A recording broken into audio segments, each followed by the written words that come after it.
We're here with Sylvia Libow Martinez, who is the co author with Gary Steger of a really great book that I highly recommend, uh, Invent to Learn: Making Tinkering and Engineering in the Classroom. And so Sylvia has a unique qualification for this, having worked in aerospace on the GPS system for 7 years. So a working engineer as well as an educator. And um, Sylvia, why now? Why making in the classroom as a road to learning? Well, thanks, Howard. It's really great to be here. I think this is a unique time in history. I think that we have the opportunity to take classrooms back to a place where all kids have the opportunity to use everything at their disposal, every tool that we have available in the modern world, and their own heads to be inventors, to construct their own knowledge, to make learning theory come alive. I think part of it is the tools that have been invented, the amazing maker movement across the world that's invented the Arduino microprocessor and put it out as an open source project for everyone to look at and share. The internet has facilitated all of this global communication where you can collaborate with people around the world and solve problems. I think it helps people see a way for them to be the solution to any problem they see. That other people are out there trying to solve these, amazing problems that the globe faces. I think it's just a really interesting time in history to be an educator. Well, we are seeing a lot happening with the Maker Fair and Maker Spaces and things happening after school on weekends. You emphasize in the book that these experiences don't have to be outside the classroom. You think that Right. this is time to begin doing making in the classroom. And you had mentioned the learning and education theory about it. Very briefly, what is the basis of the theory that you're making as learning is rooted in? Well, I think makers intuitively understand that they learn by doing, and in learning theory, that's called constructionism, and that was a learning theory developed by Seymour Papert, who was a colleague of Jean Piaget. So it's an extension of the Piagetian notion that learning is a consequence of experience. And what Papert said is that with modern tools and computers and materials, you can create experiences that supercharge your learning. That what you construct, the learning that's constructed in your head in the Piagetian way, is enhanced by what you make with your hands, especially if those objects are shareable and you care about them. And that's not just kind of artsy, touchy-feely language. Making meaning in the world is another form of making. And what we try and make the case for in the book is that making meaning and making sense of the world is the most important part of the maker movement. I think it's important to emphasize that although a lot of this is about using the inexpensive, powerful electronic tools that are available today, that this is really not just about learning electronics or Right. learning programming. It's about learning to think in a certain way, and I noticed when you were talking to teachers about prompts, it's about encouraging students to think big. Uh, hmm um, how do you think that works out with teachers in classrooms? I mean, there's a lot of constraints on teachers in classrooms these days, and teaching to the test, and what's the Definitely. administration going to put up with? Um, what are some of the success stories around this? I think that some of the success stories are teachers who say, I didn't really believe it until I saw it with my own eyes. I saw it through the eyes of my kids. I saw how they jump to the task. Uh, Most kids want to change the world. I mean, you can see it in the media they watch and the games they play. They see themselves in a much bigger role in the world than we kind of as adults see them. And anytime you can give a child agency over their own learning, you're empowering them to do something that they naturally want to do. So I think what's a surprise for a lot of teachers is how naturally this happens in a classroom if they can sort of step back and let the reins go a little bit. I would never say that kids just sort of discover this stuff all by themselves, that kids are just wandering around without an expert to guide them. There's a lot that the teacher can do to make the early project-based learning experts would say make the private thinking public. So a teacher is a researcher, as a teacher is an anthropologist, as a studio manager, just making things happen for kids and steering them in the direction of big ideas and challenging kids to take the next step and break out of the how many pages does it have to be? Does it going to be on the test? We've taught kids the game of school, but it doesn't have to be that way. A lot of people, when we go to these amazing maker fairs, you talk to parents and they say things like, I know my kid is learning when they're programming, but they come home with these worksheets and it's just killing them. When caring parents say school's killing my kids, we have a problem in society that we're not going to fix by more tests and more worksheets.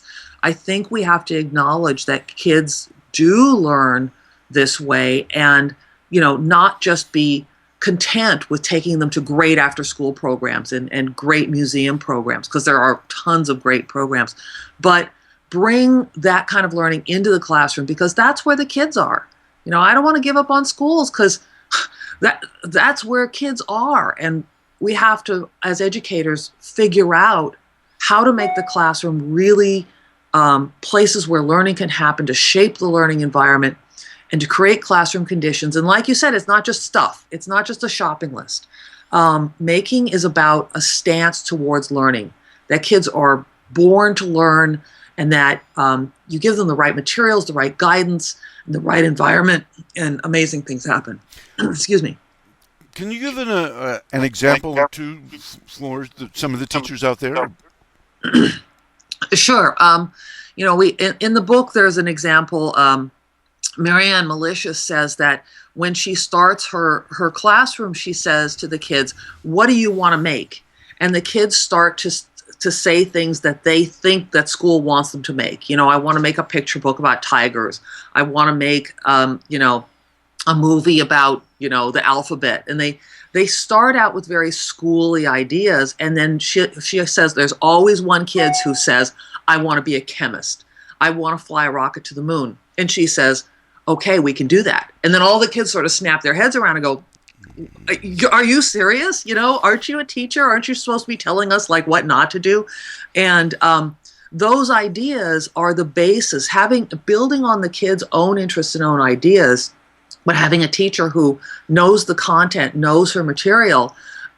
You can have kids doing amazing projects and being scientists and being engineers and being mathematicians right here and now, instead of telling them, well, you're going to learn this because someday, maybe in the 7th grade, maybe in college, maybe in a career, you're going to use this math. But to allow them to be mathematicians and solve the problems that they find interesting in the world.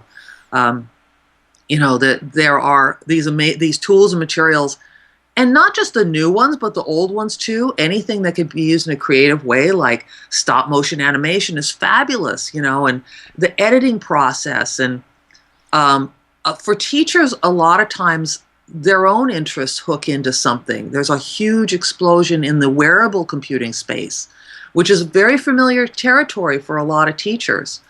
We find in our workshops that we set up kind of centers for teachers to do all this sort of stuff. And immediately it's sort of like the 7th grade dance. All the girls go over to the sewing table and all the boys go over to the robot table. But then an interesting thing happens, because on the sewing table, you have the LilyPad wearable Arduinos and conductive thread and LEDs. And on the robot table, you have, guess what? Arduino-based robots, and they're doing the same thing. But they're getting there through a path that they feel comfortable with. And then a couple of the guys will drift over and say, well, I want to sew a bracelet for my wife, because that's sort of safe. And then the women teachers will go over and maybe some of them will tackle a robot or a Lego construction. But by letting people come in at their own level, you really open up the possibilities. And these materials are so fascinating and so fun to work with. It just, amps everything up. In addition to your excellent advice about prompting students to think big, any other advice to teachers about getting started? I think teachers want to make everything perfect. They want to understand everything before they let the kids do it. Some of the fun of this material is learning with your students. What we recommend in the book is that teachers back off on the direct instruction, even of the process. I mean, a lot of teachers get very hung up in teaching the process of design, and then they let the kids actually do the design. What we talk about is an iterative design methodology, where as you get better with the materials, the challenge comes from your work with the materials. So you need to let kids have that time to iterate through this design cycle. When you hit a wall in a project, you can make lots of different decisions. The idea of being able to step back and look at your own project is a very powerful one. And a lot of times teachers get hung up in sort of driving kids through the process because they see it as being efficient. So, I think just do it is a really good advice. Don't front load. Don't, just put these materials out, see what the kids develop, and then cycle around and say, well, what can we do with these ideas? Where can we, as a class, take them? And, the projects may go places you never expected. If teachers can be open to that, creates really interesting learning opportunities. Mimi Ito talks about messing around as being one of the stages of learning, and it sounds like you are giving permission to teachers to let their students mess around with the materials a little bit, kind of that combination of messing around and coming up with big ideas. Yes. Is a beginning. I think the tinkering, the title of the book, Making Tinkering and Engineering in the Classroom, the tinkering is a really overlooked part of the process. And I think when we call it play, when young children, we call it play, and we get it. We get it when kids play with sand. We say, look at the little engineers, isn't that great? And then we sort of lose the thread. We lose the plot as educators as kids get older. But I think tinkering is a way to get back, because to me, tinkering is a deliberate process. It's part of the process of being an engineer, of coming up with new ideas. Of letting your mind and letting the materials talk to you. There's I think an aesthetic that goes along with all of this. People talk about putting the A in STEAM. I think it's so natural when you see kids work with materials that they have an aesthetic, that they'll build a narrative around, a machine, that's really fun and fascinating, if they have time and if they have interesting materials to work with. This is fascinating. I encourage people to continue this conversation by picking up the book and working with your students. Thanks so much, Sylvia, and good luck. Oh, thank you.